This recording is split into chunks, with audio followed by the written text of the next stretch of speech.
I was just telling our guest, it's a good thing. I mean, I looked around to make sure that her microphone was on because occasionally I do this and start talking with somebody and then you can't hear them. Uh, Lauren Bostrom is joining us in studio from Tripp Family Medicine here in Twin Falls, and welcome back. Well, thank you for having me again. I'm Uh, kind of going on a little bit of a streak here on the radio. yeah, I was going to say, and we've got. I'm looking at this. You sent me a long outline for today, but I immediately highlighted the first thing this morning when I printed this out. And I want to point out at 10 after 3 this morning, as I was printing this out, I took a highlighter and the big headline is Crucial Nutrition Points in Childhood. Uh, and you bring up a good point. I'll mention my own experience. When my daughter was a little girl, I don't believe she ever, well, of course, where she was growing up, they call it soda. The rest of the country, the normal part, calls it pop. But she never had a glass of that until she might have been 5. It was Yeah. only because she sampled something that I was drinking in a restaurant.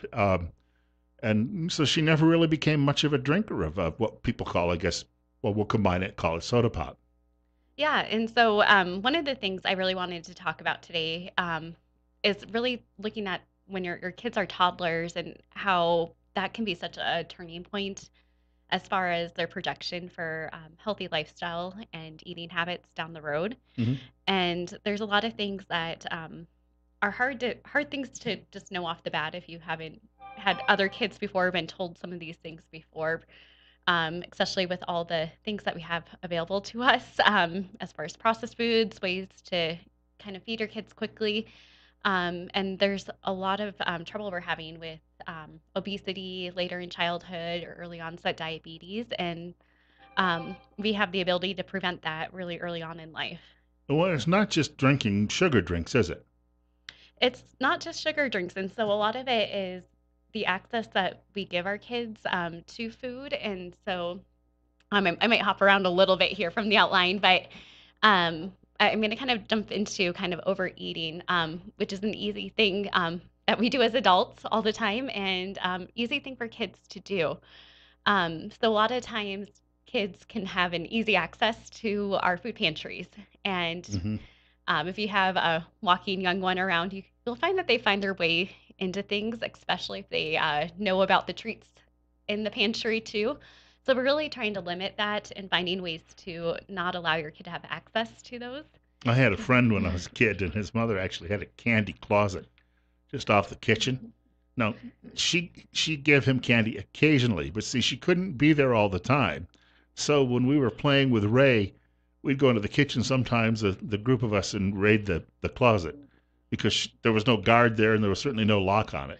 Yeah, and I mean, obviously that's what a kid's gonna want to do. They're gonna want to find that sugary food, and one of the funny things, somewhat funny things you'll find in practice sometimes is, well, you'll have a parent mention that their kid's not eating a whole lot, and then you tell them to kind of watch them and see if they're sneaking into the closet or look to see if they're missing some of those snacks. And a lot of times you'll find that you have a little sneaky pantry raider and doing that. And so that's why sometimes kids are not look like they're not eating a whole lot, but they're finding ways to eat sometimes too. And you want to talk a little bit about, when you're talking overeating, the other thing was when I was a kid, and you make a mention here of clean the plate. I don't know how many times I heard about people starving in India or China, and that was why I should keep eating because other people would be glad to have what was in front of me. And so, we had to have a plate that was almost didn't need to be washed by the time we were done. We cleaned it off so well. Yeah, and I think most of us probably grew up that way. I did myself even, where parents want you to clean the plate, eat everything you have on the plate. But that's also encouraging kind of this overeating mentality later in life where you need to clean that plate. So we tend to not have the best portion size control, and so that leads to overeating later in life. So the American Academy of Pediatrics has said that's maybe something that we should avoid using is that pushing the plate, cleaning the plate, making using food maybe as punishment occasionally. I remember my brother was probably one of the most picky eaters I've met, and there was a couple of times we had to set the table because we were waiting for him to finish his food. Sometimes that ended it with him throwing up on the table. It was fabulous. But those are things that I think a lot of us grew up around, but they're finding that that's something that can lead to unhealthy eating habits later in life. I was going to say that's like young women who eat a lot and then they just turn around and weight control, and what's it called, the bulimia that they have? Yeah, where some people may force throw up Right. too. Yeah. Ouch. Uh, we've got about 30 seconds. Do you want to mention free grazing, what that is? Yeah, so that I mean that goes back to that pantry where you're letting kids kind of eat whatever they want, and so Hmm. really keeping an eye and a little bit of supervision too. The other thing is similar to what we need to do as adults is sometimes using plates that are pediatric size, not using adult size things, and so that leads to better portion control too. We've got to take a short break. We've got more coming up with Lauren Bostrom. She is a physician assistant at Tripp Family Medicine right here in Twin Falls on Fillmore Street on the north side of the city across from the post office. We're at 32. It's 8:40 on Magic Valley this morning as well with Bill Colley. Our guest is in the studio with us this morning from Tripp Family Medicine here in Twin Falls. Remember, they've got a great slogan, life's too short not to feel good, and maybe that's one of the reasons we're talking about good, healthy nutrition from early on in life. Yes, and if people are interested and need a provider or need to make an appointment, Mhm. we are located at 1411 Fillmore Street, and you can call us at 933-4400. We wanted to point out, too, as well, that there's a website if people would like to know more about the office, and a Facebook page. And the doctor does he's got the office doing a lot of fun activities in this Yes. community in order to, it's a great way to let people know what you're all about. Yeah, so we do a lot of skincare. I believe our next skin seminar is coming up the first week of November. And if you're looking for more information, you can check out our Facebook page or give us a call too. We can give you a little bit more information on that. We've got a caller looking to join us. And caller at 843 on KLIX, you're on the air with Lauren Bostrom. Go ahead. Actually, safety tip. That is, cut up your food in small pieces and eat it slow. Slow Yes. eating is a good idea, right? Yeah, slow eating is good. It helps you also realize when you're full a little bit Mhm. sooner. And when it comes to kids, I know a lot of people have questions about how do I introduce solid foods and how should I go about that? And a couple of things is looking at how many teeth they have.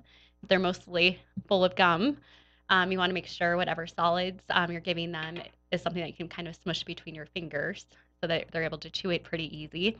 The other is that you want to make sure your kid has good head control before you're introducing solids. So that's usually around 6 months for a lot of kids. Sometimes it's a little bit sooner for some, but usually 6 months is when kids hit that kind of He brought milestone. he brought up the fact, cutting food into smaller portions, and you also have something here about uh, the size of your utensils and cups and Mhm. plates matter too, as well. You're not going to give a tablespoon to a kid to eat his breakfast with. Yeah, so you want to invest in those pediatric sized utensils. I mean, not only are they a little bit more fun for kids and sometimes can help encourage them to eat some of their more healthy foods Hmm. that are out there, but it's going to help them kind of see, how much should I be eating at a time. The other thing is kind of going into picky eaters, because that's a pretty common thing, and it is just kind of part of childhood. They're going to go through some phases where they're a little bit picky. They did a big study on kids, and they found how much they eat during the day can fluctuate as much as 30%, which is a pretty good amount. So overall, as long as it's fluctuating and they're not going through a 2 week period where you feel like they're really not eating a whole lot, they're probably hitting a pretty normal amount of food and nutrition at that point. You have something here about a recommendation. First, use healthy foods, but allow the kids to pick what they want from those. Yeah, so give them maybe three healthy options to choose from. And that way they can kind of learn to explore new foods, be able to kind of pick what they want. And if you find that they are kind of, say, they start to like um, carrots, trying to pair carrots with some of these other new vegetables that you're trying to introduce. The other thing that's a little bit newer, which is a big swing from what they used to say, is talking about allergenic foods and introducing those. So things Hmm. like peanuts, which can be a common allergy for a lot of kids. I used to say to introduce that later in life.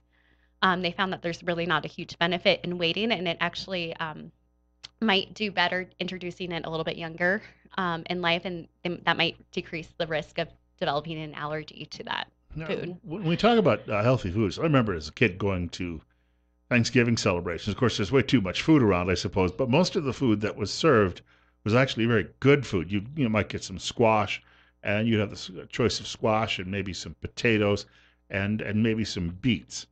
And I can remember being asked to, try all of those. And when I was a kid, I just simply didn't want anything to do with those. Love them today. But as a kid, sit there and look at that stuff, and I would be like, "You mean there's no other option?"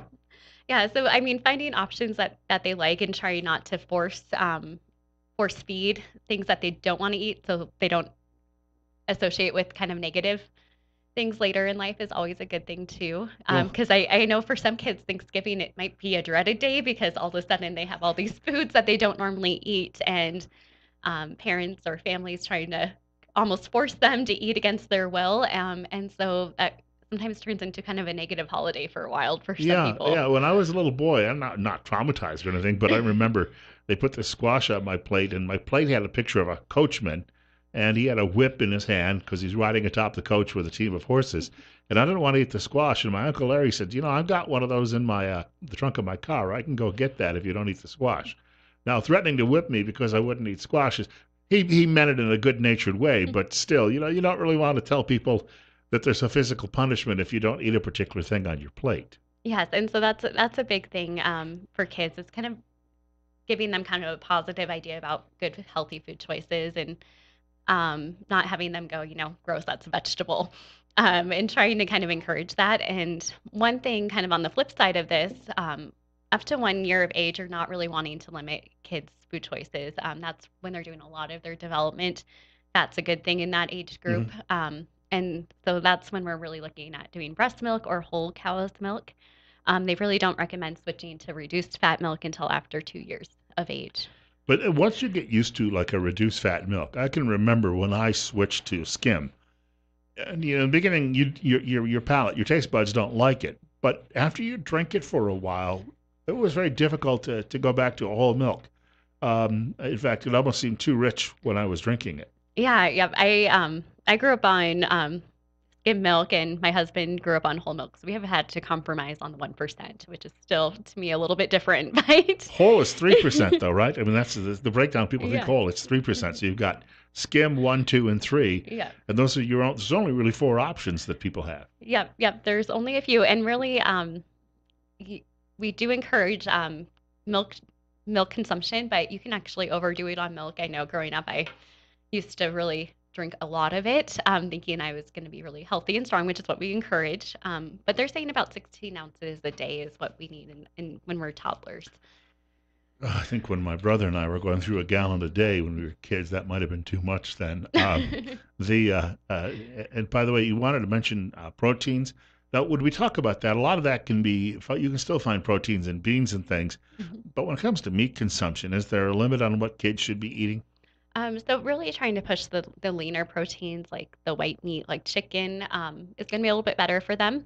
But it's not a bad idea to have some beef around because iron, probably the two things to look at is vitamin D and iron consumption. So cereal, breakfast in the morning, you want to find those iron rich cereals that don't have a ton of sugar in them, because that's one big problem with a lot of the cereals out there is they are full of sugar. It's almost dessert in a bowl in the morning, but looking at things like brand cereals, ones that are higher in fiber, are going to be a little bit better for kids to have for breakfast in the morning. Now, you mentioned seeds, and I have a friend who chews on sunflower seeds like there's no tomorrow, and I don't believe they're bad for him, obviously. And probably if somebody, a lot of people I know who used to be tobacco users will do that. But as kids, if you can, probably with the sunflower seeds though, you want them shelled first. Be a little easier on the Yeah, kids. shelled and make sure they're at the right age group to be able to swallow and control that and not choke. Right. And you're also looking for ones that aren't really enriched with salt or sugar. You want to go kind of more the whole, not without added salt or sugar too. Kind of on the flip side of all of this, there's also something that we watch for in the office called failure to thrive. And these are our kids who are not gaining weight like they need to be. We're looking for kids that are sitting in the less than fifth percentile for their weight per age group. We look at things called growth charts too, where we trend their weight over time. And if they're dropping, it follows kind of a line percentile. If they're dropping more than 2 lines or 2 standard deviations, and that's another kind of red flag for us that we need to look at first. Are they consuming enough calories? What's their diet like? And then if it looks like they're doing all of that, are we more worried about digestive issues? Is there a heart problem even? Sometimes that can be an early sign of some heart issues too. Well, when I was a boy, and my brother had the same thing, and it's probably genetically related.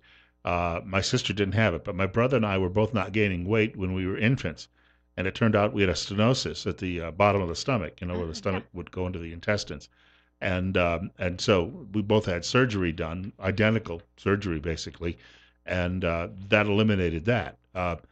There are going to be these things that periodically you may not see on the surface, but they could be there and they could eventually be a serious health issue. Yeah, and I mean, again, this is where kids are gonna get all their height gain too, and so for they're not getting enough nutrition, they're gonna end up being shorter in stature than they need to be. And occasionally, there's things like pituitary issues too, that's causing either poor height gain or weight gain. And so that's why it's important to make it to your provider's office on a recommended well child check schedule. I know a lot of times it's easy once they get past that younger age to not bring Mhm. your kid in once a year for that full child check and find ways to get their immunizations updated elsewhere. But this is where we're able to catch a lot of these issues. This column that you've got here about the picky eater.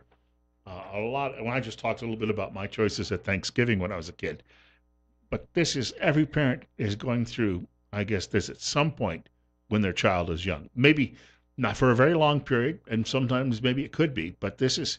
I know this can be very frustrating too when that happens. Yeah, it is very frustrating, but it's if it doesn't happen to your kid, that's probably a pretty amazing thing because it's usually going to happen, as you said, at some point.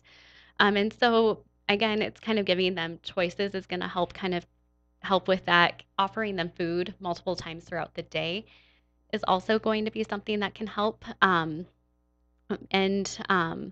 if you need to add a little bit of cheese to that broccoli to get that kid to eat it for a period of time to just help them get used to it, that can work as well. They did a study. Sometimes you have to introduce the food as many as 30 times before a kid's gonna start to be familiar with it and be willing to try it. And your recommendation is if you're going to introduce a new food, try it with a couple of foods the child is already familiar with. Yeah, and so they're associating it with the positive thing too. Can you even try to mix some of these together? My dad would sit down with a big plate and just mix everything together anyway and eat it that way. I could never do that, but Yeah, you could try to mix it. I wouldn't be surprised if your toddler tries to pick through it, but just remembering not to give up if they say no one time. Just keep introducing it because they like things that are familiar to them. aside from things that we talked a little bit about, you don't want to have them drinking a lot of, Pepsi or Coca Cola, and you don't want them chewing on a lot of candy bars when they're little. Uh, but are there some foods that we might eat as adults they should avoid? Like I'm thinking corn, for instance. Hmm. I know a lot of people even tell me they don't want to eat corn as adults, that they don't see any benefit to it. But would there be certain things that would be difficult for children to digest, for instance? It's really kind of age dependent. So I mean, again, you want to watch your kids really closely as they're eating and learning these new foods, and really making sure you're looking at head control, swallow control, how much dental teeth do they have to be able to chew these foods, because you're really wanting to make sure they don't choke on these. And the other is juice is a big one because it is something that kids love and enjoy and often kind of pretty available to a lot of them, and making sure it's 100% fruit juice when you're doing it and really limiting that to at most 4 to 6 ounces a day, and giving it in not a sippy cup or straw form because that's going to be hard on the enamel of the teeth and make them more likely to have dental caries too later on. We've only got a couple of minutes left, so we might want to save breast milk and formula for another day. But we could maybe mention if people would like to know more about this and maybe get Mhm. something they can actually see. You've got a couple of places they could talk to about Yeah, that. there's a big resource that's available almost everywhere. And in town here, it's the South Central Public Health Office. They have the WIC program, which is the Women, Infants, and Children. This is a program that not everyone qualifies for, but most people do. It's a government-based program, but they offer education, dietary resources to kids. They also can help screen for health problems Hmm. too. And if I know for a lot of people, the concern is a lot of these healthy food choices like whole vegetables, fruits can be kind of expensive. They have some ways to maybe help offset that cost too. I don't know. I can always find something on sale that's good for me. If you go into the grocery store and you got now, what, 7, 8 different varieties of apples, there's always a decently priced variety that's still going to be good for you when it comes to that. Exactly. And then the other thing is to formula is something that they can help women with who are breastfeeding because that can get really, really expensive. If I guess not, if you're breastfeeding but can't, or your kid's not getting enough and need to supplement with formula, that's a really good resource to try to help offset that cost because that does get amazingly expensive. Well, I imagine South Central Public Health could probably even give you like a chart on a card so you can kind of look at that and it gives you an idea of what you could be feeding the child on a daily basis.